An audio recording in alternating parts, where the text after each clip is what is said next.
first of all, let's talk with Alice Wetterlund. Hello, Christy. Hi. Hi. Thanks for having me. Yeah, I'm really glad to have you. This is the first time from time to time we have comedians on the show that, you know, work at Joker's Comedy Club, which is cool here in town. But you are the first woman, and I told them, hey, I want a woman on the show. Well, I'm that. You are that, and you know what? I can hear it now. You've got the allergies. Yeah, you've got Yeah. Did that just come on since Just being today here? On set. It sometimes happens when I get up early. Yeah. I'm not used to that, so. All right, so you kind of have a varied background. You're not just a comedian, you're an actress, you do commercials. What do you like best? I think I like stand-up the best. Yeah, it's the most challenging consistently of anything I've ever done, and I find it very fulfilling. It is challenging. Come on, that is hard stuff. Yeah. Well, you know, if you do something you love, you want it to be hard forever. You don't want it to get easier. Boring, you know, because when something gets easy, then it's boring and you don't really want to do it. There's no motivation to it. I find that the more I do it, you know, the bigger the challenge is, and that is the new thing. And even little rooms, you know, if I go to a place like a Joker's, where there's just a very kind of small crowd we had last night, it was like, oh, this is really interesting. And it was a group of people that maybe I wouldn't, like, they didn't quite mesh with each other the whole time, so that was a challenge. I love it. I have so much fun doing it, honestly. It's got to be different every time. But see, you know, a lot of people speak for a living. They use their voice and they speak for a living, but they don't have to create necessarily any response from the audience. People can just sit there with a dull stare if you're a typical speaker. But if you're a comedian, it's all measured on laughs. If you're doing a PowerPoint presentation and nobody talks, that's your killer. Yeah. So, you know, what kind of jokes do you like? I like jokes that are really classic and that they're going to be funny forever, you know. If you know, there's a comedian named Moz Mabley or something like. She was the first female comedian, and she was black, and she was working in like the 30s.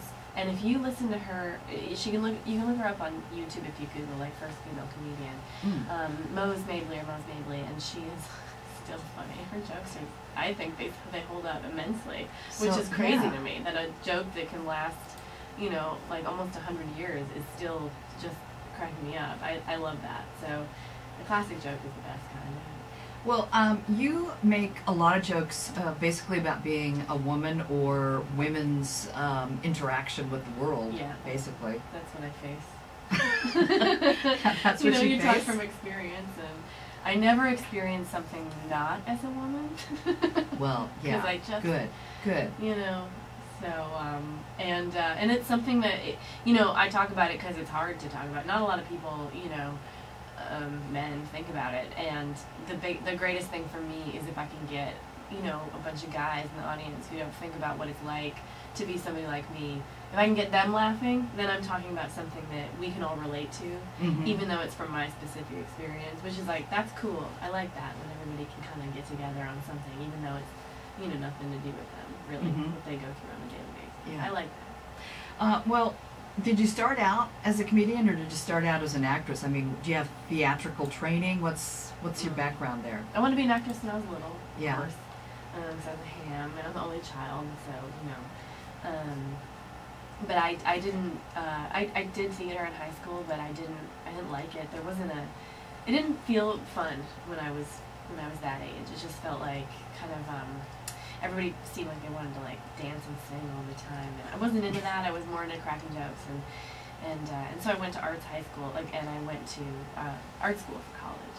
So I did painting and drawing for a while, and then when I was 4 years out of college, I took a class at the Upright Citizens Brigade, which is an improv school in New York, and the rest is history. I started doing stand-up right after that, and I loved it, and I was like, this is it. I could do this forever and not get paid, and that's still kind of happening. Yeah. So you have several credits to your name as it relates to actress. So you have currently Silicon Valley that you said is an HBO program, and then you did an MTV program that is called Girl Code. And you know, forgive me, but I have not seen either one. But now I'm going to look up Silicon Valley because that's current, right? Yeah. And I'm not a regular character, so I'm on like 5 or 6 episodes of last season, and I just recorded a new episode of this new season. So I'm not on every episode is what I'm saying, but I am. But I did Girl Code for about 5 seasons, so I could speak to that. I mean, if you're not familiar with it, Girl Code is an MTV show, and there's various female comedians and some male, and we're talking heads. We talk on various issues relating to women's lives, but it gets pretty broad, and it's marketed towards younger women, like really young kids, basically from 13 on to their 20s, and I found it to be like one of the most rewarding experiences because I thought it was going to be kind of stupid. It's MTV, and they play to like a dumber, sort of like flashing lights and stuff like that, and music videos. Or I didn't know what it was going to be, and it turns out it's really fun and smart, and like our audience are just these really cool kids, and I've had so many cool interactions with like really young people that say that what we've done has made a difference in their lives, which is like, that's the best thing you can hope for, really. I mean, when you're doing any kind of entertainment. So the roles that you had, did they have a comedy twist to them? Well, Silicon is a comedy show, and on Girl Code, that's just talking heads. So it's just me in front of a camera, Alice Wetterlund talking. I'm not really playing a character as much, but they do sketches. I've been in a movie or 2. I have a movie coming out in April that's called Mike and Davey Wedding Dates. So that's a ways off, but I play a character in that, and they're all comedy roles. I haven't had the opportunity to do a dramatic role yet, so we'll see. Okay. We're looking for it. Yeah. Well, the other thing is the commercials. Yeah. And I did Google and I did look at some of the commercials, and they were all incredibly funny. And as a consumer myself, I'm attracted to funny when it is trying to sell me something. Yeah. And if I can get a little laugh out of it, then I'm a lot more interested in the product. Definitely. Yeah, because it seems cool. It's like it's talking to you. It's having an effect on you. Yeah. I love that. Yeah. So of all the commercials that you've done, have they all been like comedy, or have you done some straight roles? I've auditioned for them, and I'm like, what am I doing here? You'll have that, you'll go in and they'll be like, Vagisil worked for me. And you're like, why am I here? I'm definitely not selling this at all. Nobody believes me. Commercials got really funny a few years ago, like when I started doing it, and I worked with so many cool directors and had so many. It's like it's sketch comedy basically. It is, yeah, but it's very orchestrated. Here, let me play one. Okay. This is for BMW, and I thought it was pretty darn funny. So take a strong listen here. Let's see, oil change, new wiper blade inserts. You're all set. Great, how much? It's no cost. No cost. I am so flattered. I'm actually married. No, it's our policy. No cost maintenance. Oh, okay. It's okay, it happens all the time. Really? No. BMW Ultimate Service. Thanks for nothing but gas and tires. Oh, it's good. That's good. That's good stuff. See, so that makes me pay attention.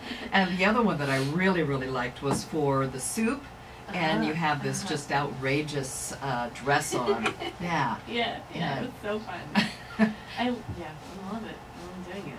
It's like this little tiny miniature, like usually 1 or 2 day shoot where you get to like improvise, and the line when I say I love my sister, I ad-lib that. So.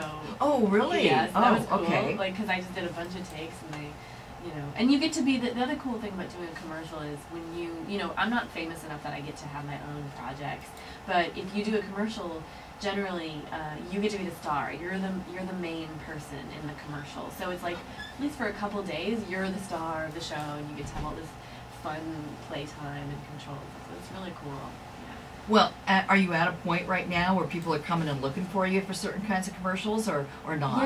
Yeah. Are definitely. you good? And I haven't been able to make any new commercials because I'm touring and doing stand-up on the road right now, which is just something I prioritize because creatively it's more important to me, and just coming out to Richland. It's really, I had to put that ahead of is it the dollar, or is it coming out to Richland? Yeah. Well, we had somebody here at the Get the station. allergies. Yeah, Pete, who actually went to the show last night, Yep. and he thought it was pretty funny. I bet So you're going to be Friday and Saturday. You're going to be at Joker's Club, Comedy Club in Richland. 8 p.m. All right. Yeah, come on out. That sounds like a lot of fun. Yeah. Hey, really appreciate your stopping by here, Alice, and good Thank you. luck. Thank I you will so be much. looking for you. Hey, folks, I would recommend, why don't you Google her, and then when you see her in commercials, you'll be like, I remember listening to this gal. Alice, thanks. Thank you so much. Hey, we're back in a moment. We're going to talk politics. Stay with us.